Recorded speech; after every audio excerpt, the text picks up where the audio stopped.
My guest today is Antonina Kerguelen Roman, a writer and director originally from Colombia, and she is currently the creative producer at AG Studios Colombia, where she works in the development and production of original international series and films. Now, her new short film, SALSA, is set in Colombia and tells the story of Margarita, a free-spirited woman in search of her identity when her path crosses with Liana's, a deaf tourist at a late-night salsa party. Now, the film stars Saray Nohemi as Margarita and Isabelle Troup as Liana, a deaf Colombian-American first-time actress who had just completed a bike tour around the U.S. raising funds for a deaf organization. So, ladies and gentlemen, let's welcome filmmaker Antonina Kerguelen Roman and her film Salsa to the show. Welcome. Hi, Ward. Thank you so much for having me. Well, you are very, very welcome. And I've got to say, I absolutely loved this film for multiple reasons, but we're going to get into that. Tell me, what inspired you to write this story? Well, first of all, thank you. Thank you so much for watching it, and I'm really glad you liked it. I think there were several inspirations. Honestly, the heart of the film came out of honestly just like seeing that there was not much representation for like coming out stories of women in Latin America. I feel like when I started discovering or like accepting and embracing my sexuality, I really turned to film to try and find someone who looked slightly like me or had a similar like life experience than me, and I just couldn't find them anywhere. And the stories that I did find, most of them were a bit tragic, or Colombians were depicted, in very hurtful and violent ways. And I really wanted to shift that narrative, and I really wanted to just show the type of like positive romance stories. Not that it's easy ever, but that have a positive outcome. So that was the biggest inspiration behind wanting to create a story like this. And then obviously salsa music played a huge part in my entire discovery and my entire acceptance of who I was. I turned a lot to salsa parties, and not only for the music that I love, but just for the environment. It's just a really diverse crowd that just gets together to enjoy the same type of music, and these parties tend to be really frenetic and happy and upbeat. And I really wanted that this story that I wanted to tell to be set into a world like that. The main character here is really Margarita, and she is going through a life-changing moment in her life, and she's doing some self-exploration to see what she really wants, correct? Yeah, that's correct. You know, I noticed because I watched your film multiple times. Margarita was judged by her church. She was judged by her husband, judged by locals at the nightclub. But all she wanted was the freedom to be herself. And I guess what dancing really gave her that temporary freedom, didn't it? Yeah, absolutely. And I think that's what I mentioned when I told you it's definitely not easy. I mean, I grew up in a really big family from the coast of Colombia, and I love the coast of Colombia. It's so lively and beautiful. Great landscapes. The people are great. Everyone's always happy and singing and loud. But then the other side of that same really positive and upbeat culture is that it's still pretty judgmental, and it's still pretty traditional, and like there are a very clear set of rules of what a woman should be like, should look like, should act like. And when I started growing up, and I started to realize that I just didn't fit in any of these rules, and that wherever I would go, I felt all of these really intense stares because of the way that I looked like or I behaved like. So that is also a part of the culture that I think we have to talk about and to depict on screen, hopefully to generate a little bit of empathy for people who are just trying to find their place in the world. And yeah, parties tend to do that, and this type of like salsa parties tend to really bring out a sense of self and freedom, because just the music is just so insane and so like fast and loud, that it just gives you a safe space to kind of like, you know, go all out and be free, at least for a couple of hours a night. Yeah. Well, how would you compare the LGBT community in South America versus America? Well, I think it depends, you know, and in the States it's also so varied in terms of like where you are. I mean, right now that I'm in San Francisco, I'm showing the film actually here at Frameline Film Fest, and it's a queer film festival that's been going on for 48 years. And so being here, it's like it's such a strong community, and it's so open, and you really truly get the sense that people here feel safe and feel comfortable. I guess it also depends in like what parts of Colombia we're talking about. I think every, you know, with time it has gotten way better. I think that probably, I don't know, 10, 20 years ago it was way closer and more unsafe for people. But there are a lot of thankfully really great activists that have been forming really strong communities in mostly in the major cities, I would say, like Bogota and Medellin, and those type of really big and major cities have a bigger community and like bigger spaces for the LGBT community, but definitely not in all of the country. And like like if you start going into more like rural areas, you start finding that It's still the very communities are, traditional. it's super traditional, and the communities are way more like hidden from the public eye, just for like safety reasons and What does concerns. it vary in South America from country to country between Colombia, Peru, Chile, Argentina, Brazil? I mean, or is it about the same I from think country to so. country?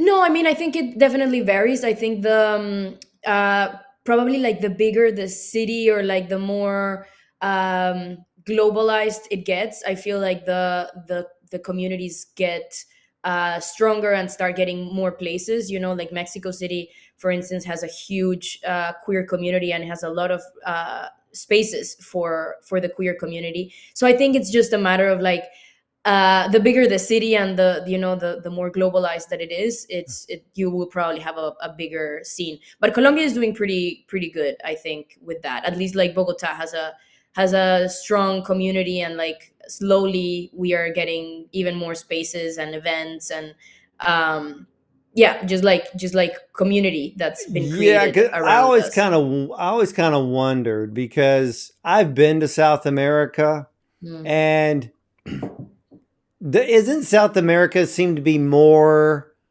Would you say it's more religious than America? I think so. Definitely like more Catholic. Yeah. I feel like in the States you have a lot of religion as well, but it's a bit more varied. South America is like very strong with Catholicism. So yeah, like I feel like almost everyone has grown up within some sort of like Catholicism, you know, infrastructure around them, even if they I, grew up not to be. Yeah. yeah, I got you. Now, here's what I also loved about your film. You have Margarita, who is going through some soul searching. Then you have Liana, which I loved her character because she has that sense of adventure. She didn't let her disability hinder her life. So I found that very inspiring part of this film. Did you see it that way? Yeah, for sure. I mean, I think it's funny because for me, when I was writing this character, it was never meant to be like an inspiring element. It was just like a character that I wanted to have in my film. And as I did, you know, more research, and I worked with a local deaf organization in Bogota that's called Sub. And the more I researched and I talked to them, and when I eventually met Isabelle, who is the main one of the main actresses, I started realizing that there's still actually a lot of judgment upon people with disabilities who travel by themselves. Like there's some people who still consider that it's irresponsible for a deaf person to do certain things because they lack one of their senses, I guess. But it was never meant to be like that. But then the more I researched and the more I talked to Isabelle, we started realizing, oh, it's actually very important that this character exists on film as well, and that it's never an issue for her. She But just like learns how to navigate. exactly. And one of the telltale signs that shows that she has traveled before and traveled many times is the scene in the bar where the way she communicates with, with well, I don't even want to call it a language barrier, but I guess it depends on how you look at it. But she carries that little booklet around, and Yeah, she writes like in the language, and then she writes below it, I guess in English. And so in when people English, read it, they go, yeah. "Oh, okay, I know what you want." And I'm like, "Okay, her character has traveled many times before. This isn't Yeah. her first time. She knows what to do. She knows how to communicate," which I thought was really beautiful. The other thing is when the bus enters the village or the Hmm. community, and she gets off the bus. For you, because you would know this firsthand, how many tourists or outsiders ever show up at a local salsa party? Oh my god, it depends. I mean, I think that in a town like the town that we have in the film and the town that we actually shot, it would be really rare. It's very small towns. So like even me, that I've been going to this same town because that's where my grandparents have a beach house, and I've been going to this same town for all of my life. And even when I get there, I have a lot of tattoos, and I'm a bit lighter skinned than most of the community there. So even when I go, like I get looked at weirdly, like, what are you doing here? Who are you? Not in a bad way. It's just like you stand out. So if that happened in real life in a town like Playa Mendoza, which is where we shot, they would definitely be. It would be a weird sight for sure. Well, see, this is what I love about Liana because of the fact that it adds to her sense of adventure. My grandmother told me, she goes, look, because she traveled, back in the, I don't know, 50s or early 60s, they bought a Volkswagen Beetle and drove all Oh, over nice. Europe. And she told me, she goes, look, the only way to see the world is go to the small towns. Forget all the big cities. Go to the small towns, interact with the people, and you're going to know what that true country's culture is like. And then in Yeah, America, she goes, don't waste your time flying.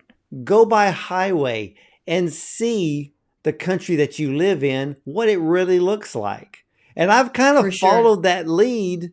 And then when I looked at Liana, I went, she does the exact same thing. She shows up in this small community that, like you said, nobody would even know probably existed, but it's that sense of adventure, and she doesn't let her disability slow her down.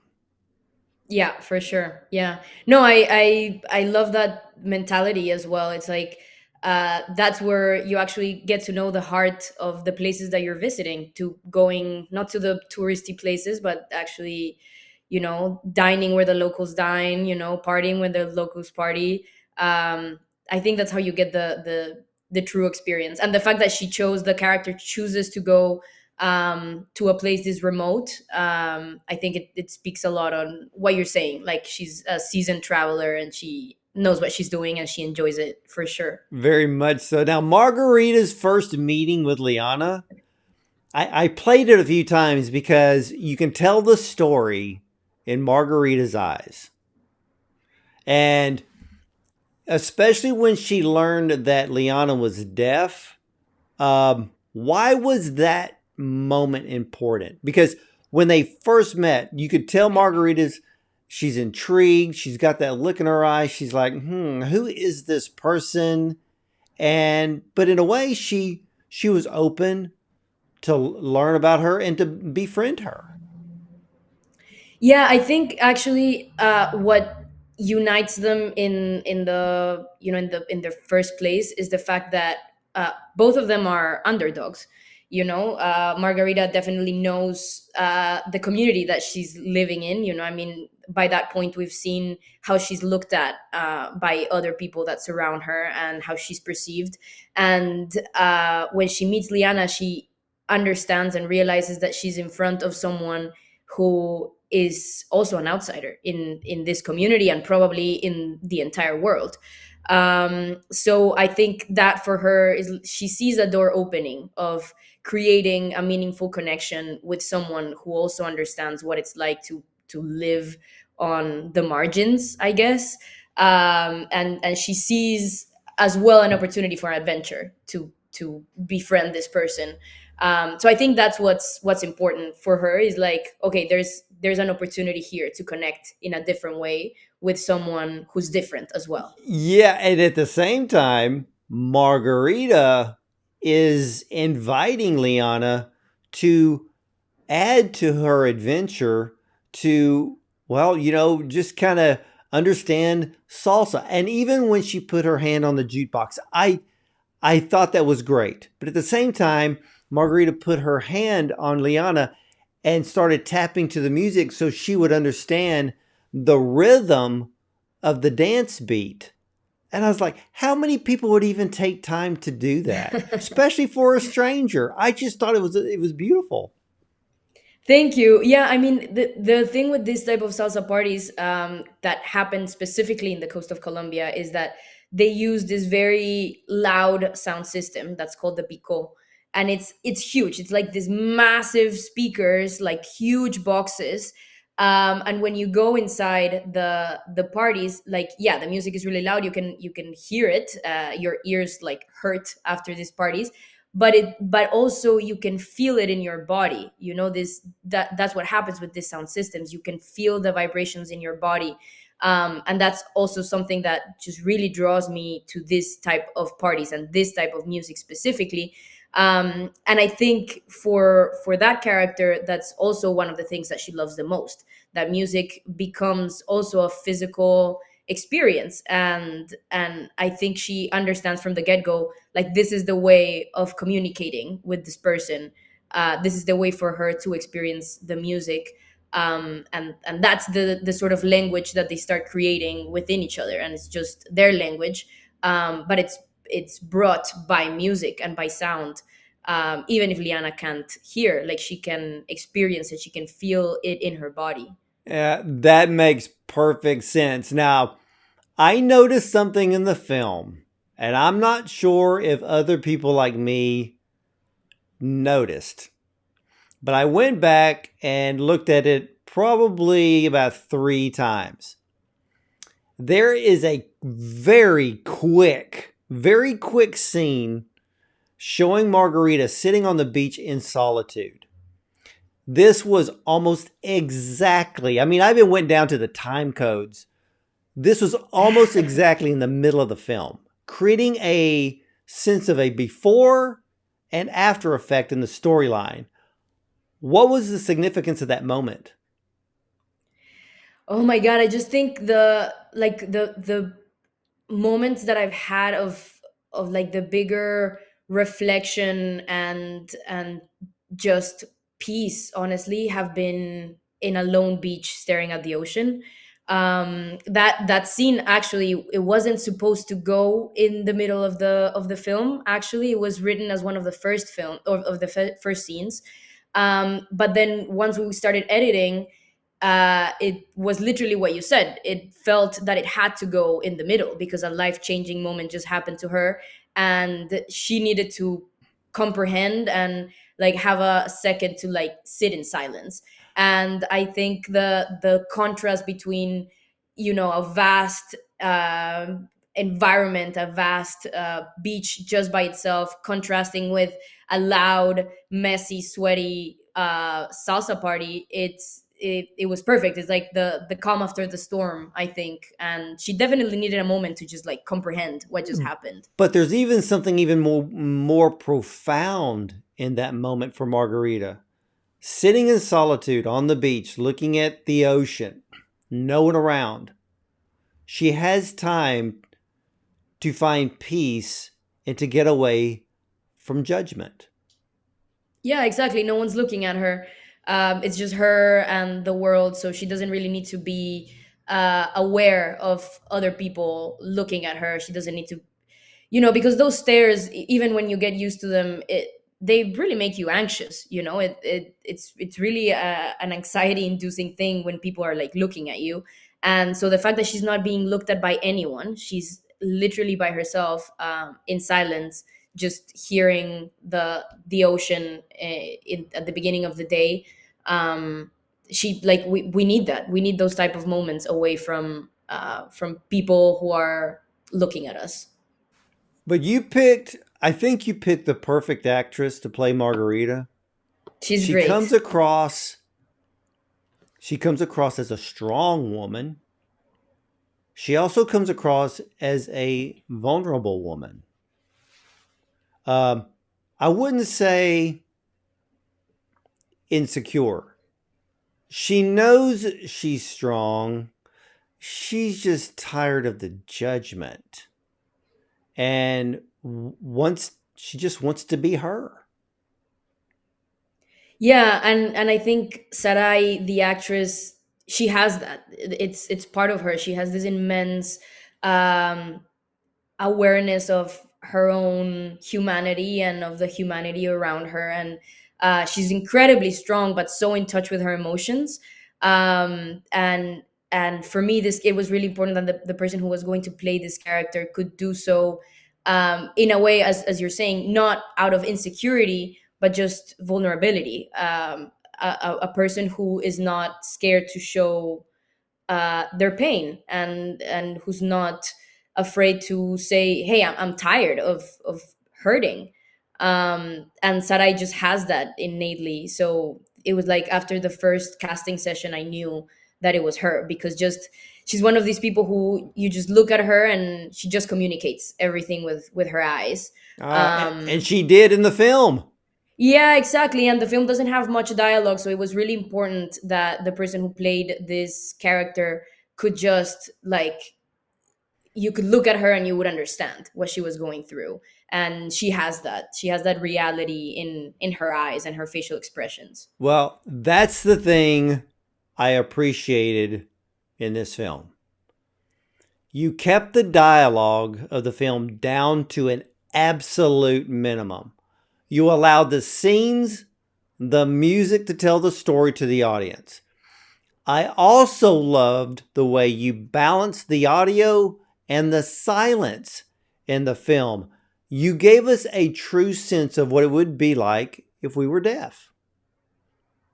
That's great. Yeah, thank you for saying that. We worked a lot on the sound design, and that was one of the biggest and most important things for me in terms of the artistic and the aesthetic side of the film. It was really important to me that the sound design would be dynamic, and it could serve also as like the replacement of dialogue. Honestly, the sound experience, that it would take you from start to finish, and it would tell a story on its own. That was very important, and we had great collaborators for the sound design. We worked with Latina Sonido in Colombia. They're one of the best, not just because they did my film. Like, we were after them for a long time, and they're just the most amazing and talented guys. So it was great, and I'm glad that you liked the sound design, because we really put a lot of effort Well, in it. Yeah. it was fantastic. Now, what I did was I watched your film two different ways. The first time I watched it, I did it with the audio on, and the second Mm. time I turned the audio completely off to Oh, get a that's sense, great. yeah, to get a sense of what it would be like to watch the whole film as if I was deaf. Now, How was it? all right, both ways I was able to follow the story, but Great. without the sound off, you become more focused on the elements of the film. Um, and the storyline. And but when you turn the sound completely off, you the one thing that I did love is that you can actually follow the story without hearing anything. Because then you're watching the two characters react. You know there's a party going on. You know there's music being played. So the slight scene where Margarita puts, I think she no, she puts Liana's hand on the jukebox on the speaker, so you can feel the music and the beat and the vibration coming out. You already sense that even without sound. When when Margarita's, basically tapping on Liana's chest to give her the sense of what the beat is on the music that's playing around them and that what people are dancing to. You feel that, you understand that without any audio. Oh, that's great. Thank you. Yeah, I think we also, I mean, we've been working on this film for such a long time, and the director of photography of my film has we've collaborated in the past as well.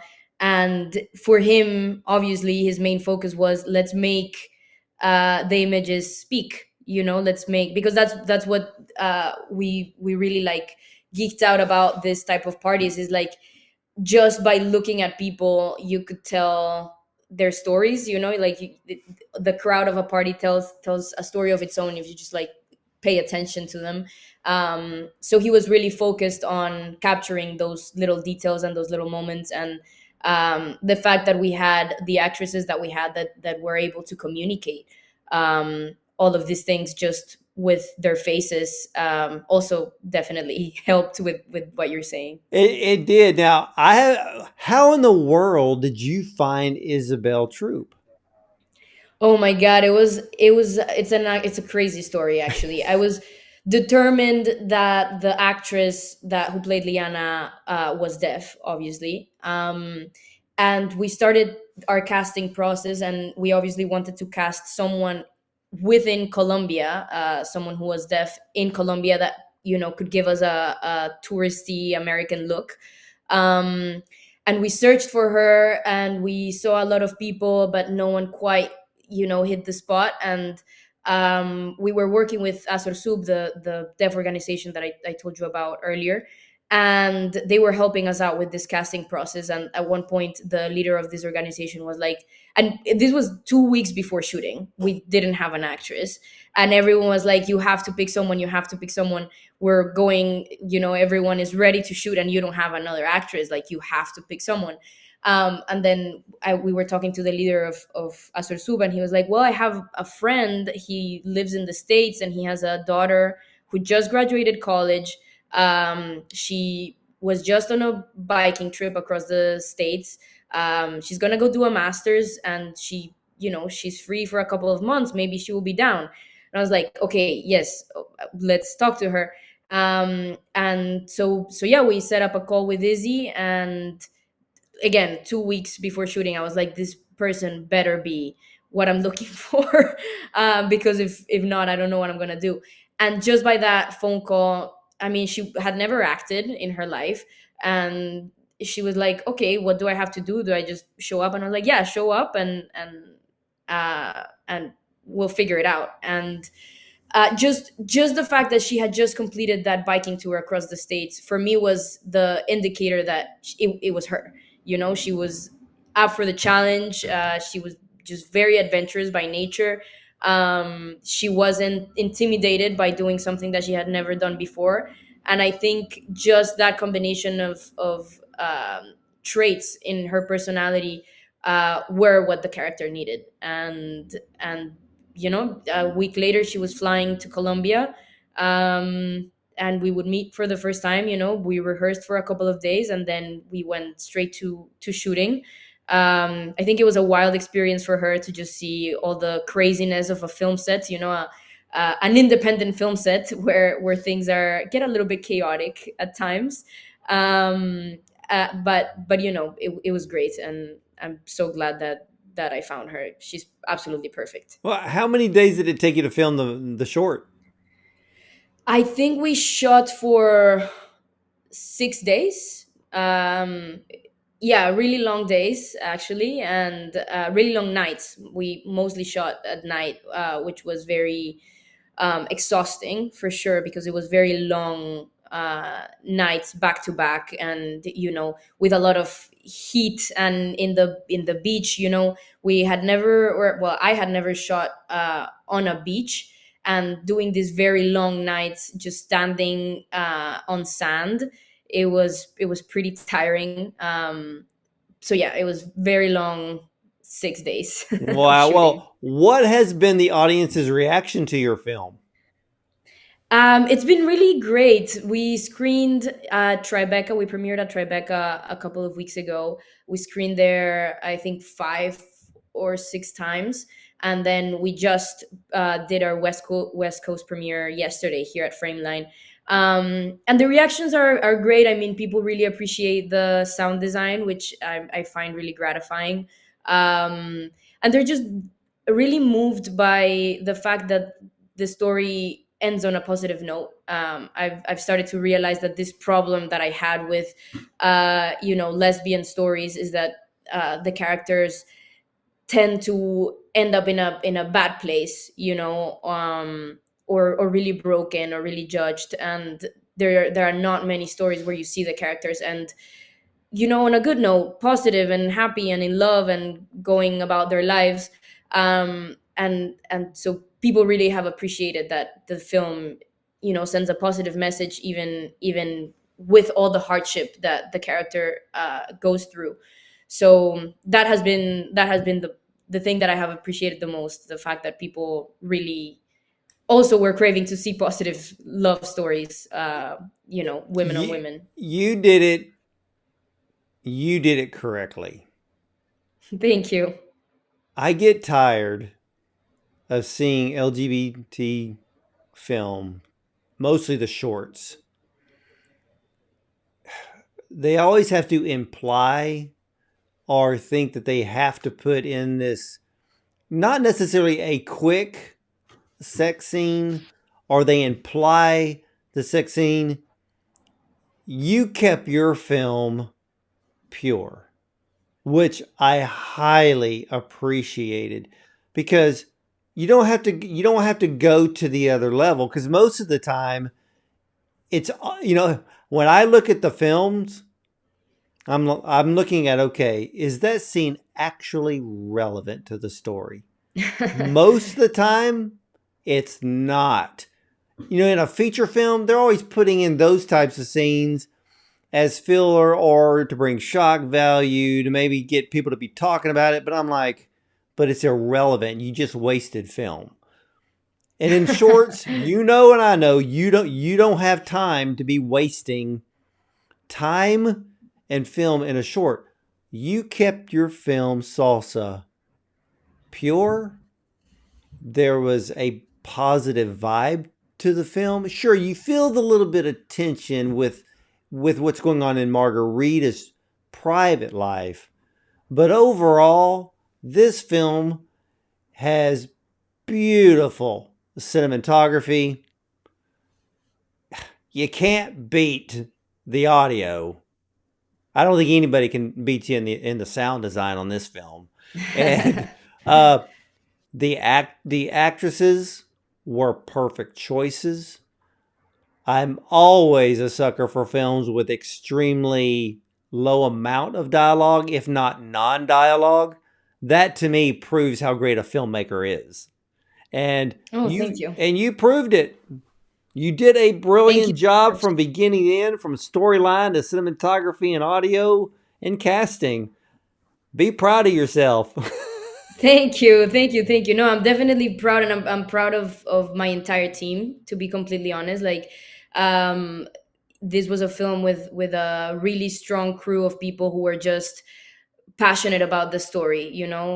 When you do short films, people don't tend to expect to get a lot of money out of it, or a lot of recognition or awards. You do short films because you are passionate about the story. And the team that I had, just the most beautiful human beings that were just there and up for the challenge.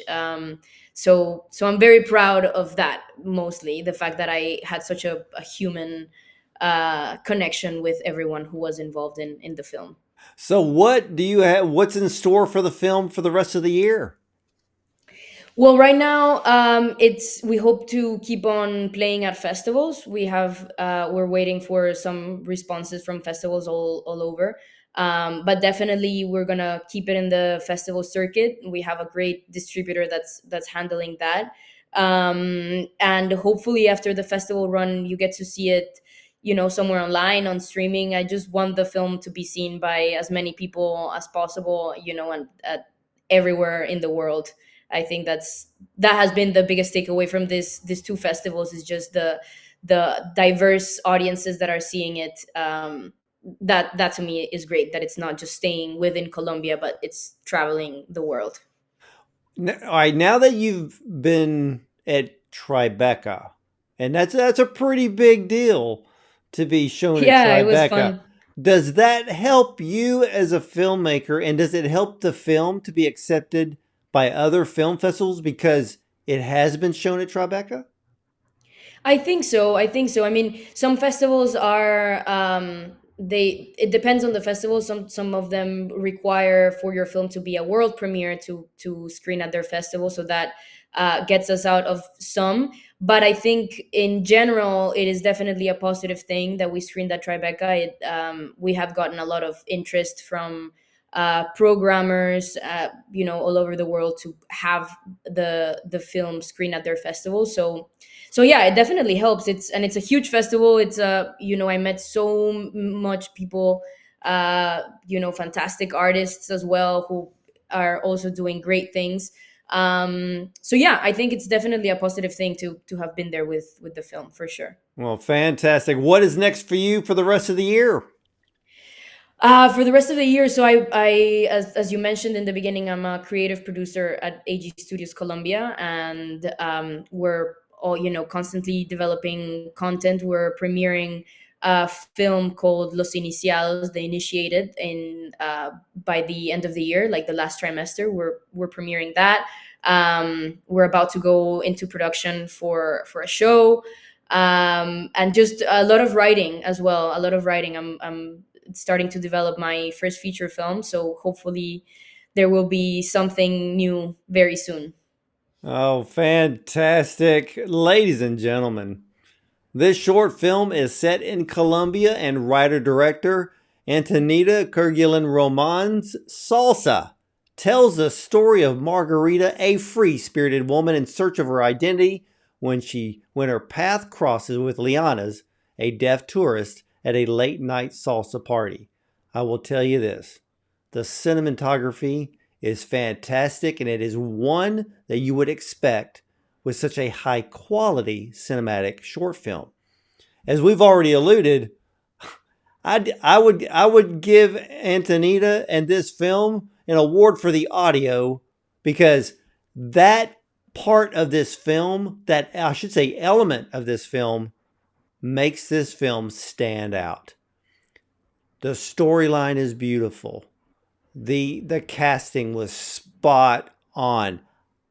I see no fault in this film whatsoever.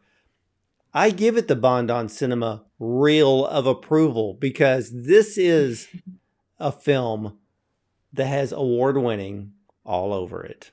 So, Antonina, I want to thank you so much for coming on and sharing this great film of yours with us today.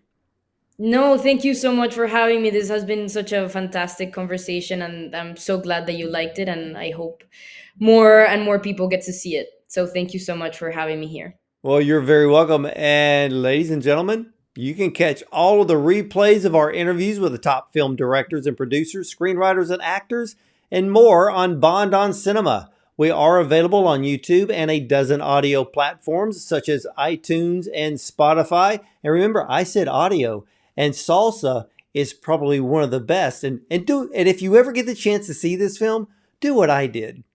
Watch it with the audio on, and then watch it with the audio off, and then let the rest of your senses pick up all the other elements in this film.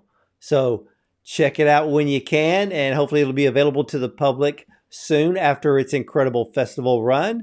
And, well, I want to thank all of you for watching and listening. And as for me, I'm either going to see you at the movies or from the red carpet.